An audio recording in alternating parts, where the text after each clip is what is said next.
Buffalo, New York. It's one of those bitterly cold places, like right on the Great Lakes, where it's not unheard of for there to be a big snowfall, even like late into the spring in May. But on Saturday, May 14th, it was actually a proper warm spring day. Pearl Young, who was a retired substitute teacher, she ran a local food pantry there, had just finished up lunch with her sister-in-law, who dropped her off at the Tops Friendly Market. The Tops Friendly Market is in a neighborhood called Maston Park in East Buffalo. That neighborhood is mostly poor, mostly black, and just to situate us some more, Buffalo routinely ranks as one of the most racially segregated metro regions in the entire United States. That Tops Friendly Market is also in a food desert. There's no other supermarkets nearby. Residents have been pushing for years to get that one built. So most of the people in the neighborhood, people like Miss Pearlie, had to make trips there pretty regularly. People like Ruth Whitfield. She was 86. She had just been visiting her husband, who was living in a nursing home near the supermarket. She just dropped by to pick up a few items. Catherine Massey was also at the supermarket.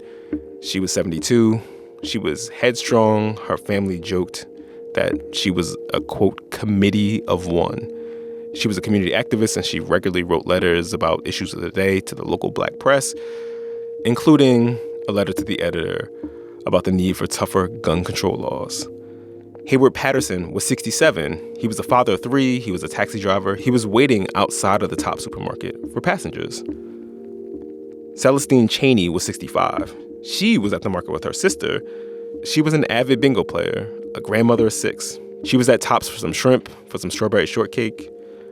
Roberta Drury was 32. She worked at her family's restaurant nearby. Andre McNeil was 53. He was at Tops to pick up a surprise birthday cake for his son, who just turned 3. Marcus Morrison was 52. He was a school bus aide. His family said he was kind of a sneakerhead. And it was movie night with his wife, so he was at the Tops picking up snacks for the two of them. Geraldine Talley was 62. She was grocery shopping with her fiancé. Aaron Salter was 55. He, at one point, was a lieutenant in the Buffalo police force. On that day, he was working as a security guard at Tops when he tried to stop a white 18-year-old who walked into Tops with a rifle and started shooting people. The suspect is a self-avowed white supremacist from halfway across the state. The police say he targeted the Tops because it was in a black neighborhood, in a black zip code. Aaron Salter was killed, as were the 9 other people whose names we just heard.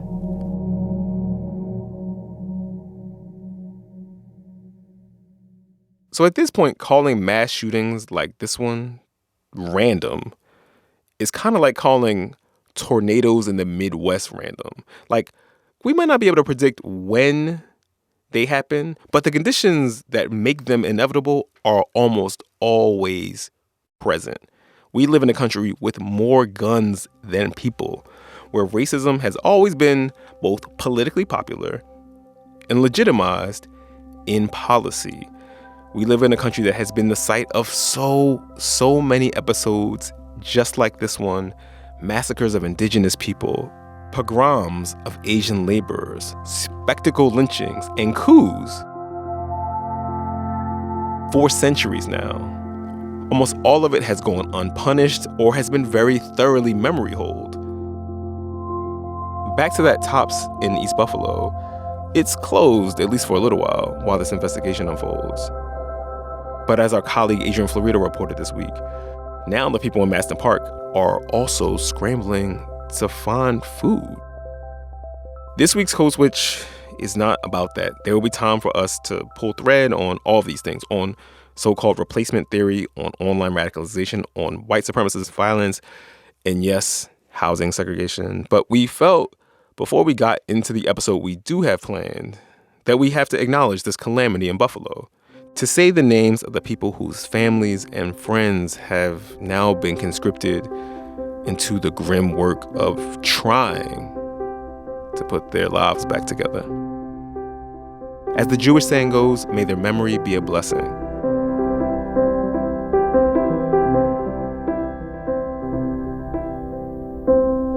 All right, on to our show.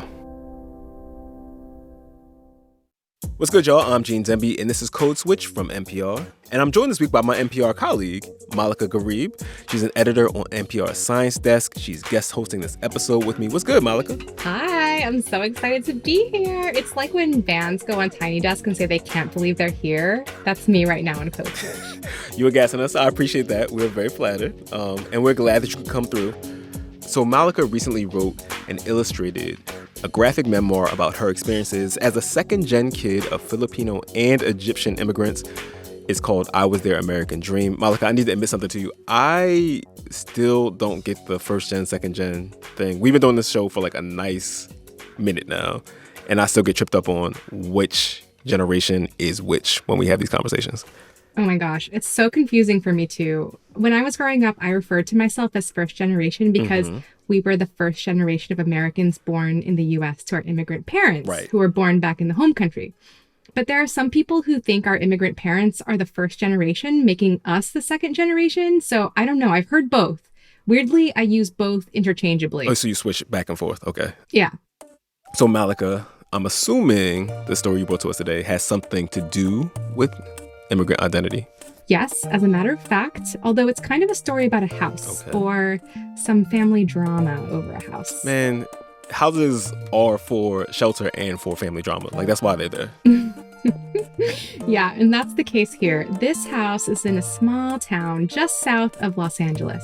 A one-story house that has 3 bedrooms, 2 bathrooms in a not-so-quiet cul-de-sac. It's right off of the 405 freeway in a blue-collar town called Carson, California. You know, a typical American home. It has a small backyard, small front yard with a big tree in the front. All right, real quick. Who is that we're hearing from right now? That's Lizelle, and we're only going to use her first name since we're only able to tell her side of her family's story.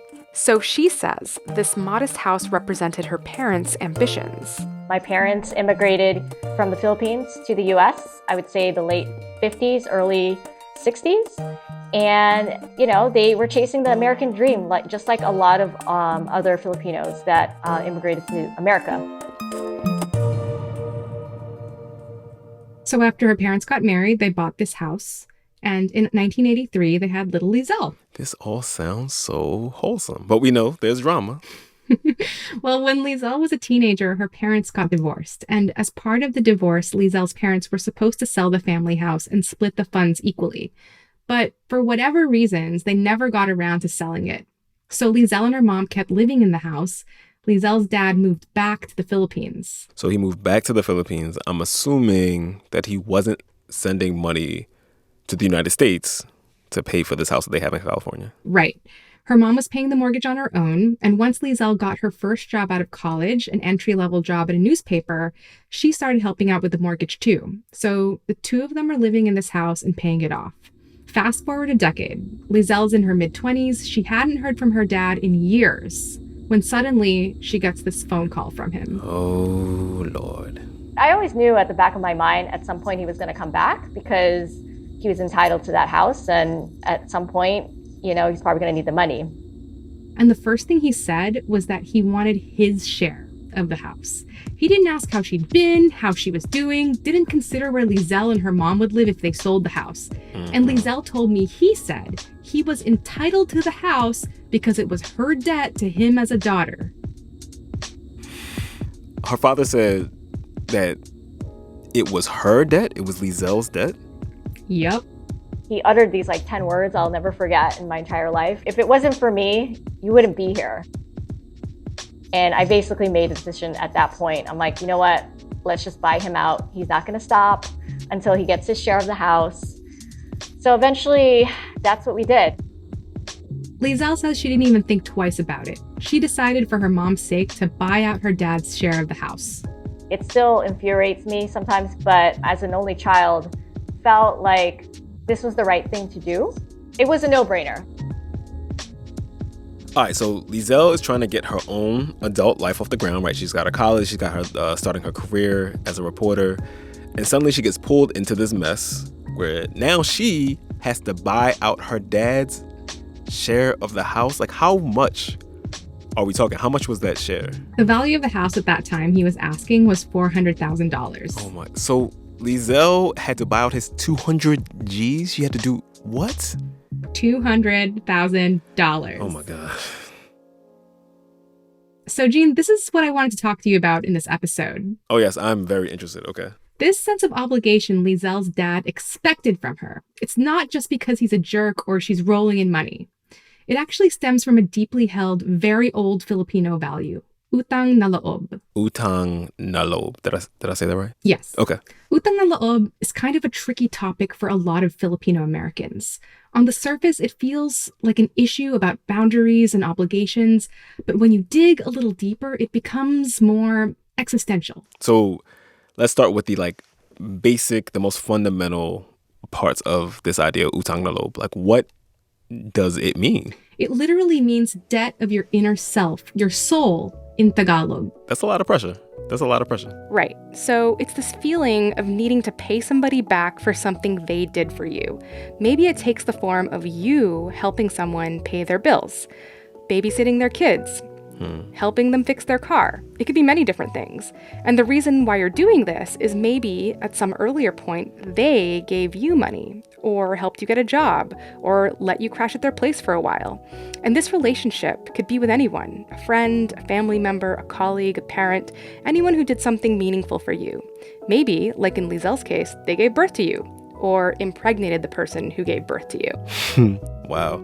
But the thing is, unlike a regular loan or debt, there's no way to pay back that debt. It's up to each individual person to figure out how to appropriately reciprocate that favor based on the relationship with the person they owe and the favor. And so it becomes this kind of squishy, emotional, personal choice of how to pay someone back. And there's never, ever going to be a point where you feel like you've squared up.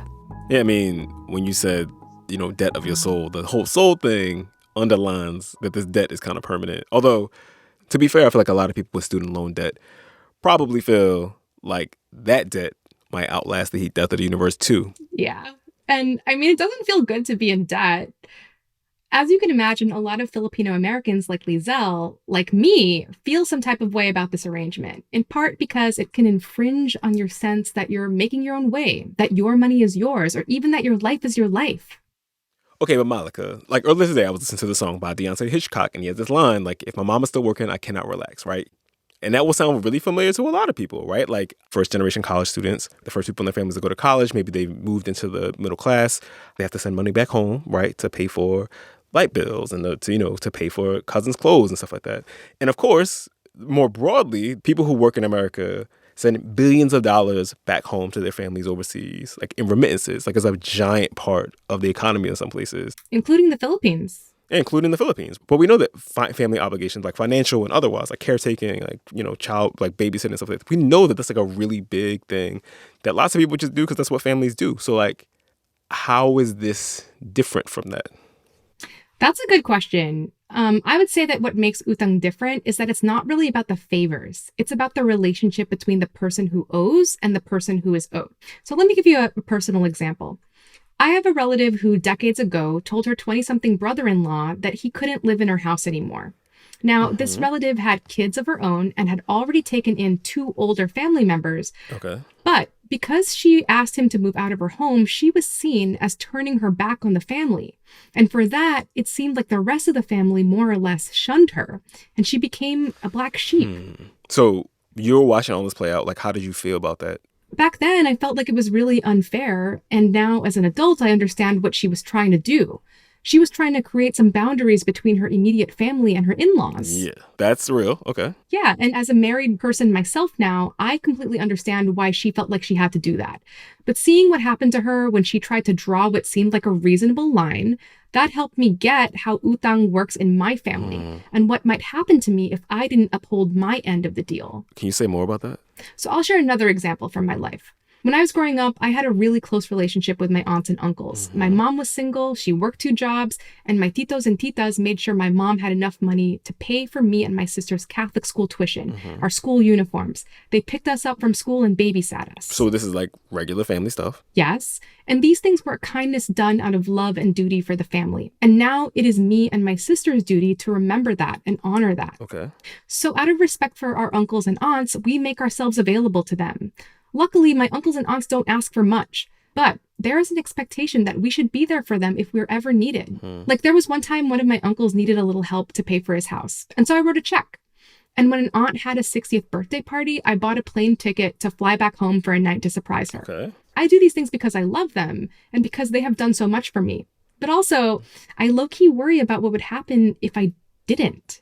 Like you love them, but there's a little or else implied. Right. There's no point at which you could have cleared the ledger with your aunts and your uncles, like where you could be like, okay, we're good. We're all squared away. Right. And I wouldn't want that to happen with my aunts and uncles because I have a great relationship with them. But the problem is, and why I want to do this episode, is that having a debt can be very stressful. And having a forever debt, you can just imagine. So some Filipino-Americans want to do away with utang na loob completely, to find a way to end their utang relationships. I put a call out on Twitter asking other Filipino-Americans about utang na loob in their lives. And I got like 70 people in my DMs telling me their stories, these long threads. It's always wild to me how much people want to talk about these things. Like, they want to unpack them with somebody. Whenever I've done a call out like this, like, people have been waiting to be asked, like, to get some of this shit off their chest. Okay, so that being said, you got all this family gossip from all these strangers on the internet. Like, what did they tell you? I'm curious. Spill. So I will spill the tea, the ube-flavored boba tea, if you will. Okay. A lot of the examples I heard sounded really, really difficult. Not like the utang I had experienced in my own life, which, again, wasn't that bad comparatively. And a lot of the people who messaged me seemed kind of resentful of their utang na loob relationships. Hello, my name is Dorothy Santos. I'm 43 years old.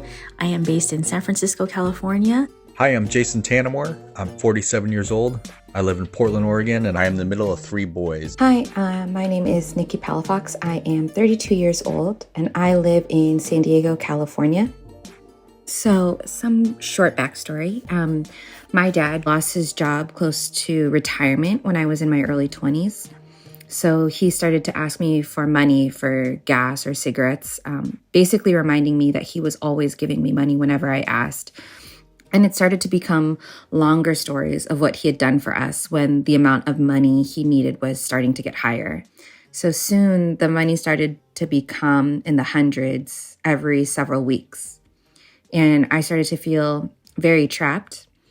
And the guilt I had for how my dad made me feel, continuing to give him money. My dad needed the money. I just felt guilt and honestly embarrassment.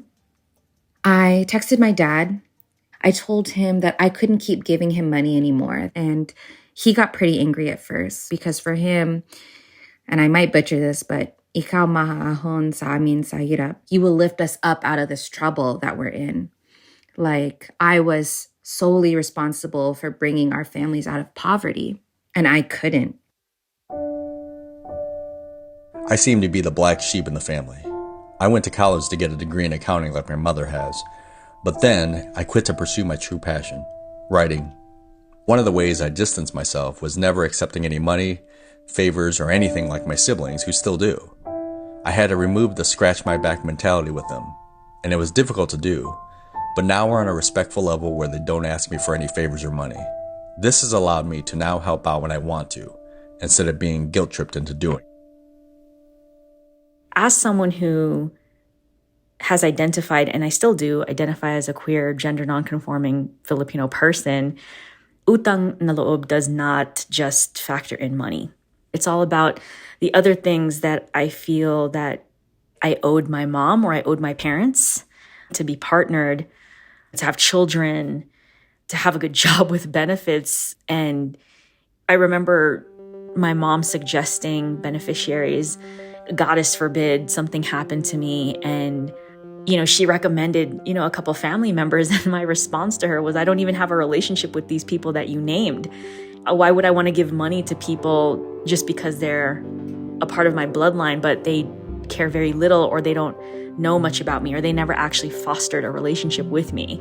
That's another aspect of defying utang na loob. To some extent, utang na loob it's almost boundaryless. Malika, it seems like there's a lot of stuff to get into, a lot of stuff to unpack about all this Utang stuff, including how this stuff played out for Lizelle and her family. That money man, if I had that money now, like my 401k would be doing much better. I could have had a different outcome, I would say. And we're going to get into all that after the break. Stay with us. Gene. Malika. Code Switch. So on this episode, we're talking about this notion called Utang na loob. It's a Filipino virtue, value, ideal that literally translates to debt of the inner self, so soul basically. And Malika is here because she feels some type of way about this perpetual inner debt and its implications for her life. And it turns out a lot of young Filipinos like her feel the same way. I do. But let's go back to Lizelle's story for a second. So you'll remember, last we heard, Lizelle's dad had called her up out of the blue and demanded that she pay him out for what he considered his share of the house that Lizelle and her mom were living in. So, side note, it's kind of wild to me that this cat called up Lizelle and not his ex-wife. And that speaks volumes about a lot of stuff, including like who this cat is. But I digress. Absolutely. It really does. But anyway, Lizelle decided right away that she was going to do everything in her power to get her dad off her back and keep the house. My family's life pretty much started in that house. And it was in many ways symbolized that American dream. And to see it just go away would have been kind of the death of that dream in many ways. To Lizelle, letting go of the house would have meant letting go of everything that her mom had worked for. She worked as an assembly line worker for a lot of the factories around the area. And towards the end, before she retired, she was working overnights. So that overnight job really helped pay for like going to Catholic school, for example, because she wanted to make sure I had a safe environment to go to school. So Lizelle and her mom decided to just give her dad his share of the house, even though they had been paying the mortgage for years. Lizelle and her mom, with help from her uncle, applied for a mortgage to cover her father's half. And Lizelle became a formal co-owner of the house with her mom. Side note, Lizelle's mom and dad bought the house for about $50,000 in the 1970s, and Lizelle says her dad never contributed to the mortgage. Okay, so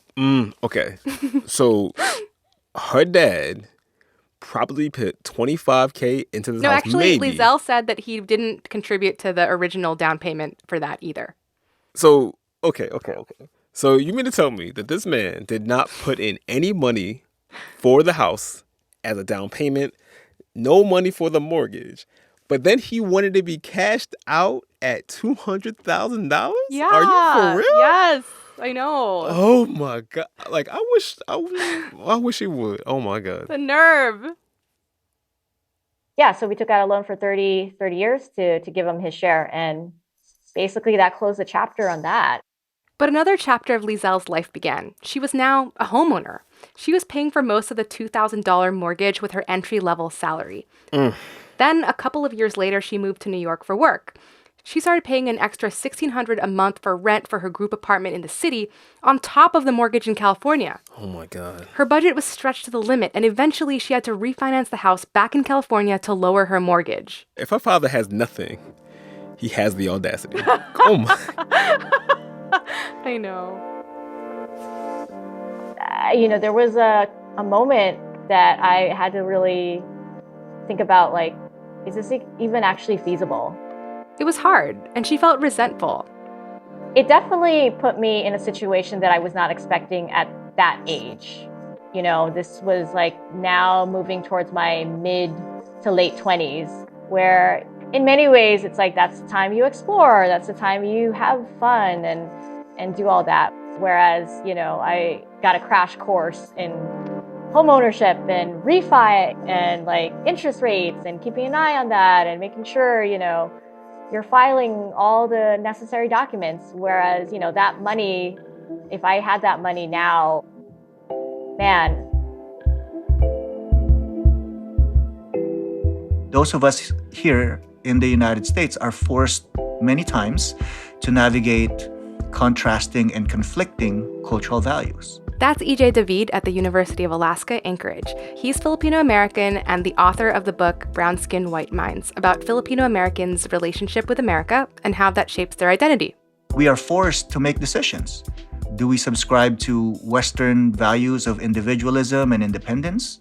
Or do we adhere to Filipino values of interdependence and connectedness? EJ was one of several people who brought up how utang na loob can be in tension with Western values. I'm just gonna time out here because we gotta pause on Western values just for a second, because when people say Western values or they say American values, I'm doing air quotes, y'all can't see me do that. Like, it tends to feel like a euphemism for a bunch of ideals that are like much more specific and maybe need to be interrogated but don't really get named as such. That's right, Gene. These ideas of, I'm a self-made man, again, which is a reflection of this individualistic worldview, which is, very different from the Filipino worldview and really the worldview of the majority of the world, really the non-white worldview of collectivism and being connected to each other. Even though this might not be a reality for a lot of people, there's still this perception that these values are something people need to conform to become American. Absolutely, I get it. Mm-hmm. So let's look at the history of utang na loob. Okay. Scholars aren't sure when it started, but they believe it's a core pre-colonial value of the indigenous peoples of the lands now known as the Philippines. Mm-hmm. Back in the 1950s, Charles Kaut at the University of Chicago studied utang na loob. It's a way for people to take care of each other, to protect each other from poverty, danger, outsiders, and to hold each other accountable. By upholding your end of the exchange, that's how you show care to people in your community. So for example, if you have extra rice, you might give it to a neighbor who's struggling.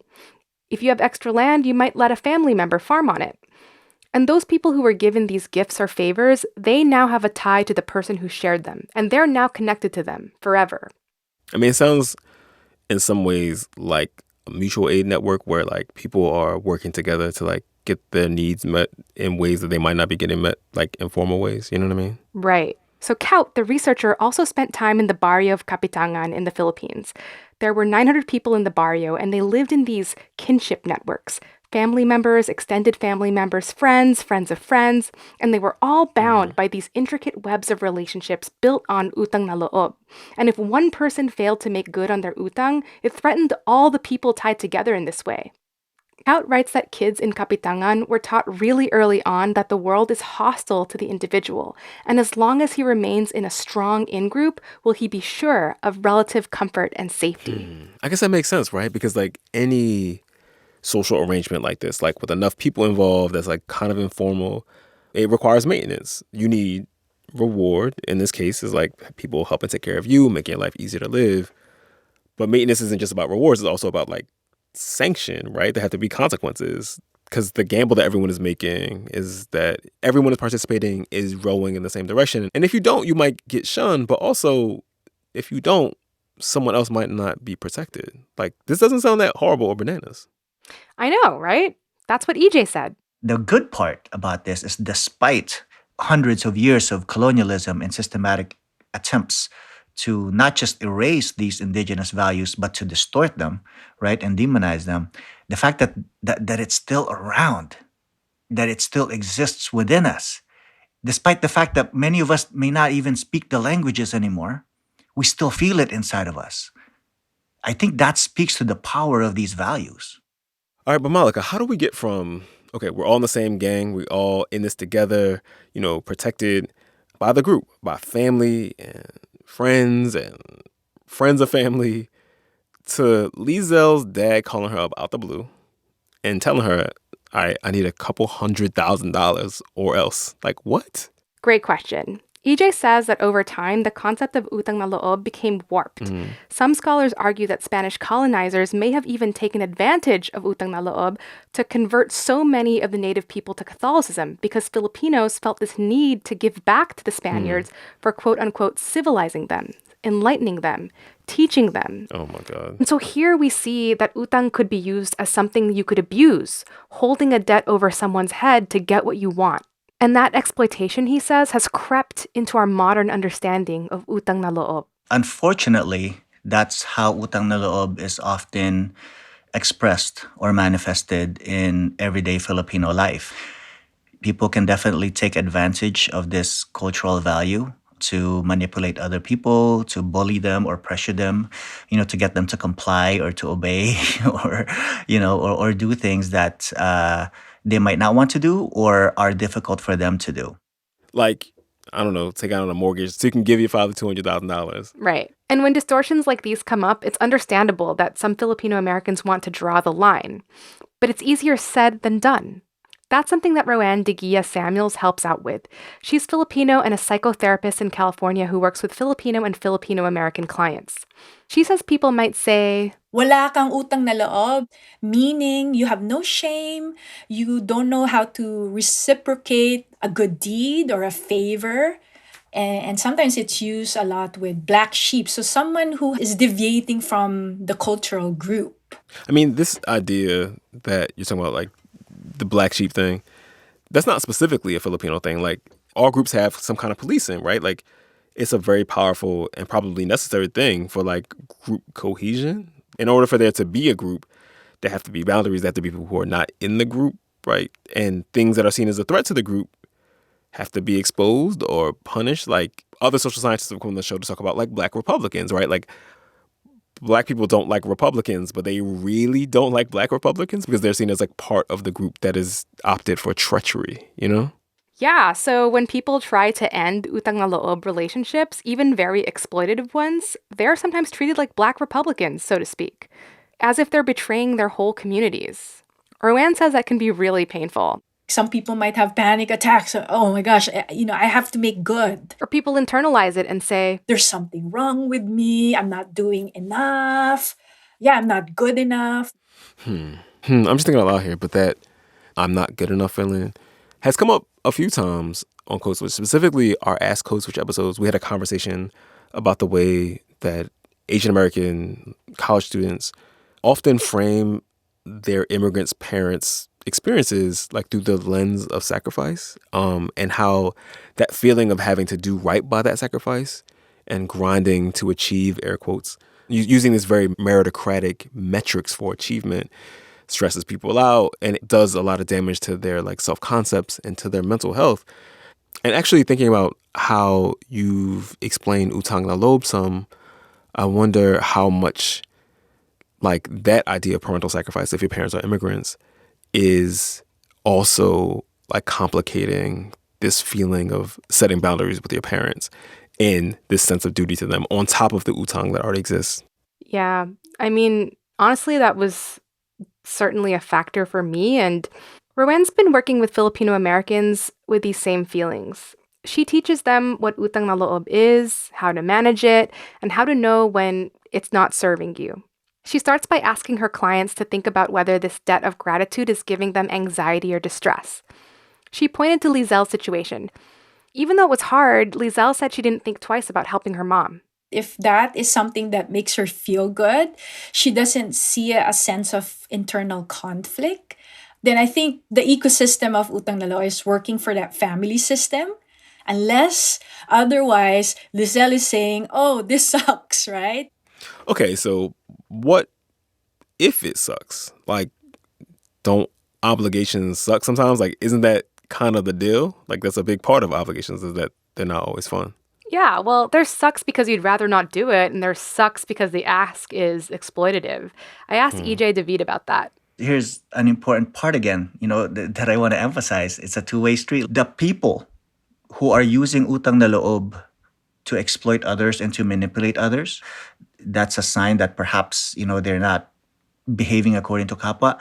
In the Filipino worldview, being called walang kapwa is a lot worse than being called walang utang na loob. Okay, so for those of us who don't speak Tagalog, what does EJ mean there, walang utang na loob? Well, the person who is owed this utang also has a responsibility to the person who owes the debt. And part of that responsibility means not taking advantage of them. It means you're both looking out for each other. So kapwa is the connection that Filipinos have to each other, a kinship, that you and me are equal. And in Tagalog, walang kapwa means you don't have that. That's the worst person in the Filipino worldview, because once you're walang kapwa, or you're accused of having walang kapwa, then that means that you cease being a person. You cease being a human. Cease being a human is kind of strong. I know. I was actually talking to Lizelle about this and asked her whether she'd consider her dad walang kapwa. That's a good question. And she said, absolutely. When mutual friends on both her mom and dad's side heard the house story, most people sided with Lizelle's mom.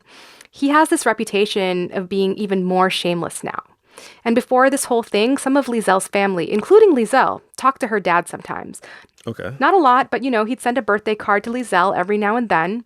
Okay. But after the house drama, they stopped talking to him completely. And still to this day, even though it's been years, when Lizelle's dad comes up in conversation, Lizelle says it's often followed by a string of profanity in Filipino.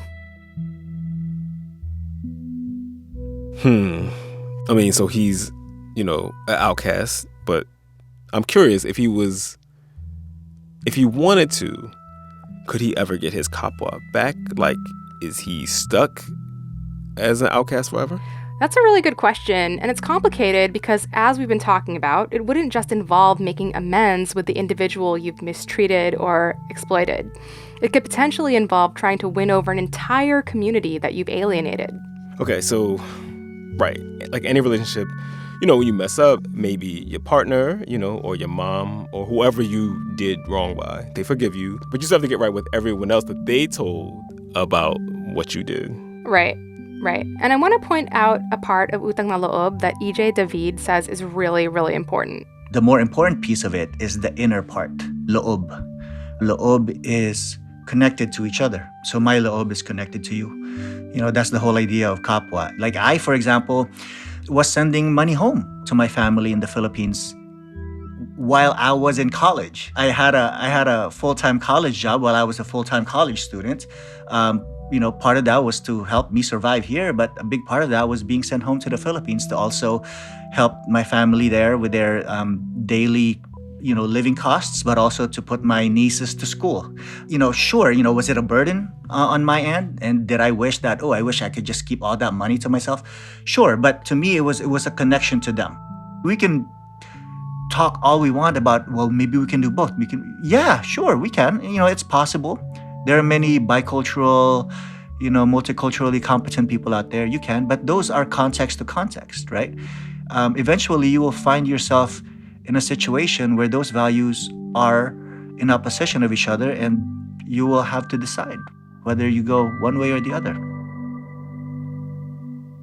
If you decide that, I'm going to go toward the independent side on this one, as painful and as difficult as that might be, to protect yourself and protect your well-being, that's good for you. But I hope you also understand the consequence of that, right?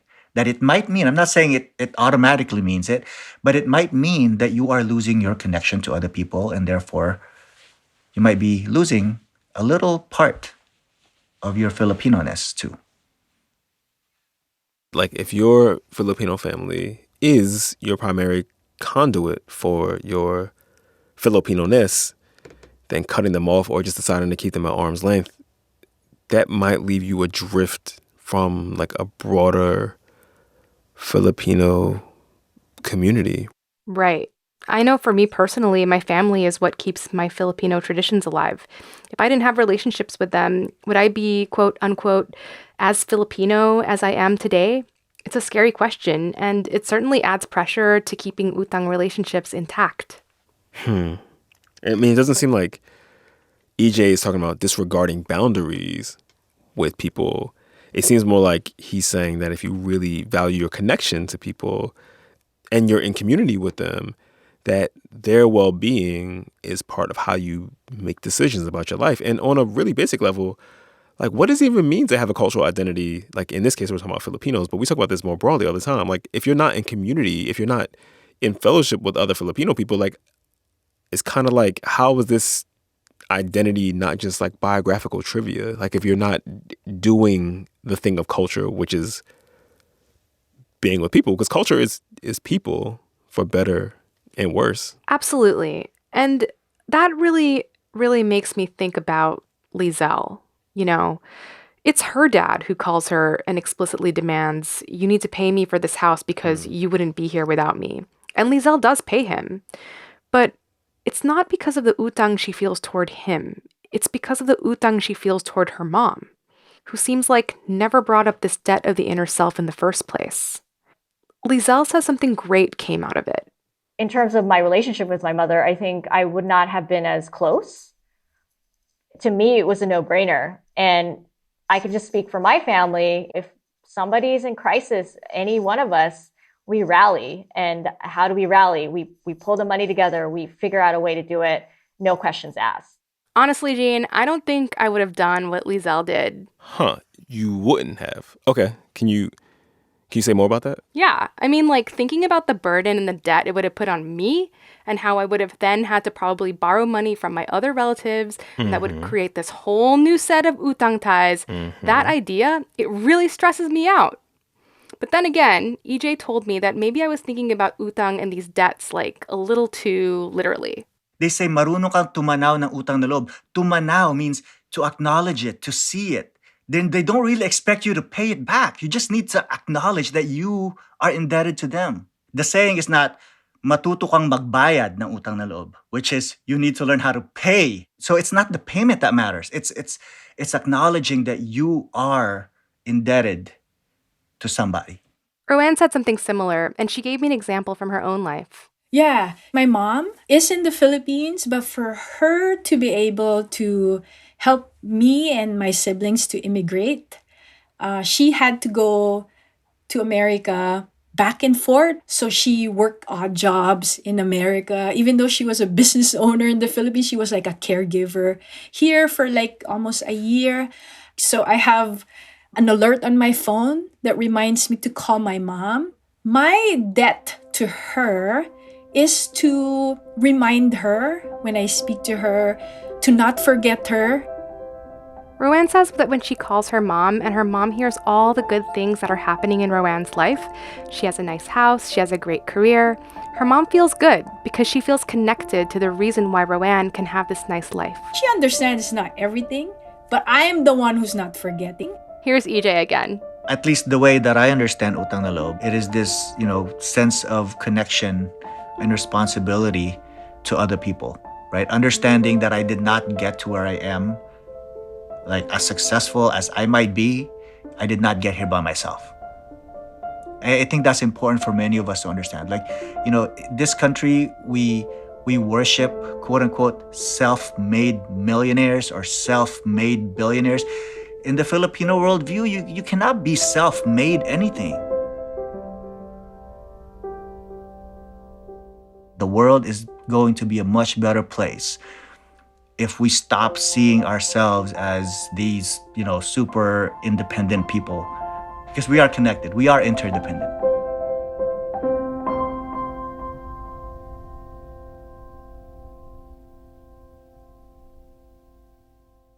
All right, y'all, that's our show. Malika, thank you for coming through and telling the story. Thank you for having me. You can also catch episode 3 of School Colors in your Code Switch feed. That'll drop on Friday. We're amped for the rest of the season, which will be dropping as bonus episodes for the next few weeks. This episode was edited by Leah Donnella and me and produced by Christina Kala. And shout out to the rest of the Code Switch Massive. Karen Grigsby Bates, Steve Drummond, Kumar Devarajan, Alyssa Jong Perry, Summer Tamad, Deba Motashan, and Taylor Jennings Brown. Our art director is Ellie Johnson. Our engineer is Stu Rushfield. You can follow us on Twitter at NPR Code Switch. You can follow us on Instagram at the same. I'm GEEDE215 in both those places. Malika, what's your Twitter handle? It's at Malika Garib, MALAKAGHARIB. And of course, we always want to hear from you, or you can email us at codeswitch@npr.org and subscribe to our newsletter, which you can do by going to npr.org/newsletters with an S at the end. I'm Gene Demby. I'm Malika Garib. Be easy, y'all. Bye.